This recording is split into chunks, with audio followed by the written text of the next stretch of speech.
Next, let's look at what international students working in factories need to be careful about. To prevent safety accidents in the factory, we will start with basic rules regarding language barriers and cultural differences. Safety education is mandatory before work. Wear protective equipment, safety helmets, safety shoes, gloves, and masks to prevent safety accidents while working. Check for any machine malfunctions before operation, and chatting, playing around, and phone use are prohibited during work. Thorough housekeeping after work prevents accidents, so housekeeping is essential. The second basic safety rule is dangerous situations and prevention methods. Wear protective gloves when using machines to prevent jamming or amputation. When handling chemicals to prevent inhalation or skin contact, you must wear masks and rubber gloves while working. If you see water or oil on the factory floor, clean it up frequently to prevent slip accidents. Also, always wear non-slip shoes while working. Next, in areas with high factory noise, you must use earplugs while working to prevent hearing damage. When an emergency occurs while working in the factory, let's learn how to respond. In case of fire, suppress small fires using a fire extinguisher, but if fire is uncontrollable, evacuating outside comes first and then call 119 after evacuating safely. When an accident occurs due to a machine, press the stop button immediately to halt the machine and inform the manager. If an emergency arises due to an injury while working, perform first aid, then visit a hospital for treatment and inform the company. Next, when working in a factory, let's learn about the signs you need to know. Safety signs are divided into prohibition, warning, mandatory action, and information signs. First, prohibition signs are red circular signs that prohibit specific actions. They include no entry, no use, and no smoking signs. Second, warning signs display warning content inside a black triangle or circle. The first sign warns of dangerous areas, the second sign warns of electric shock hazards, and the third sign warns of slipping hazards. Next are mandatory action signs. Mandatory action signs are blue circular signs that instruct the use of protective gear in white. They include wearing a safety helmet, safety shoes, and safety gloves, as well as safety clothing and earplugs. Next, let's look at information signs. Information signs guide evacuation directions in white on a blue background. Used as emergency exit signs in buildings, they indicate the direction to evacuate safely by following the exit lights during a fire.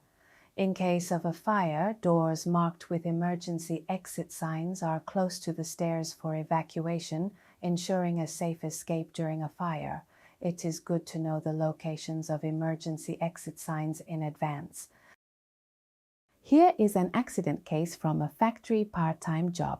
In June 2025, at an auto parts factory in Changwon, an Indonesian worker who was working on machine parts used in the automatic injection process while shaking off sand was caught in the machine, taken to the hospital due to a jamming accident, but passed away.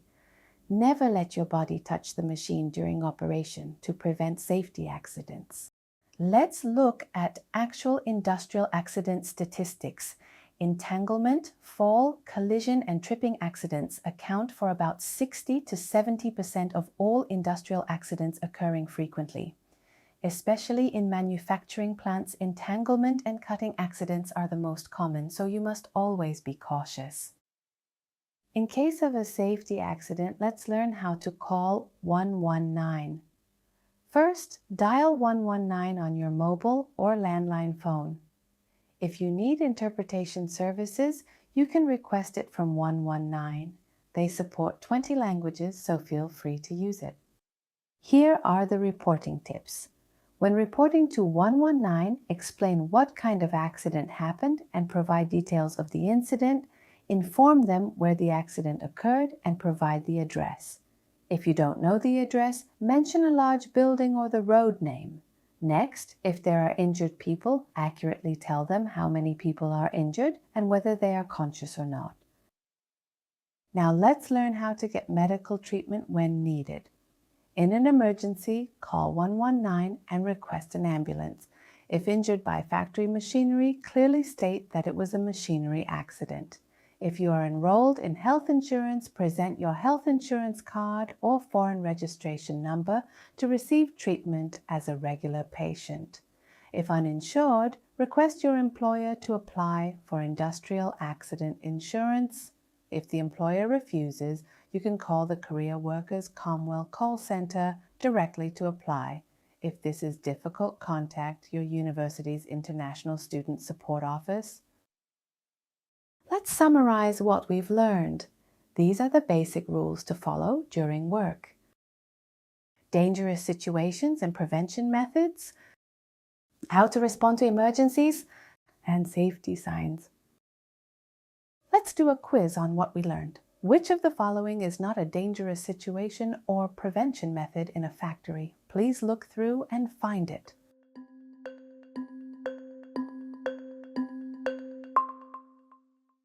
Have you found it? Yes? The answer is number 4.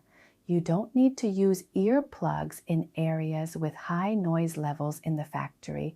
Incorrect. In noisy areas of the factory, you must use earplugs to protect your hearing. Next question. Which of the following is not a prohibition sign? Let's find out.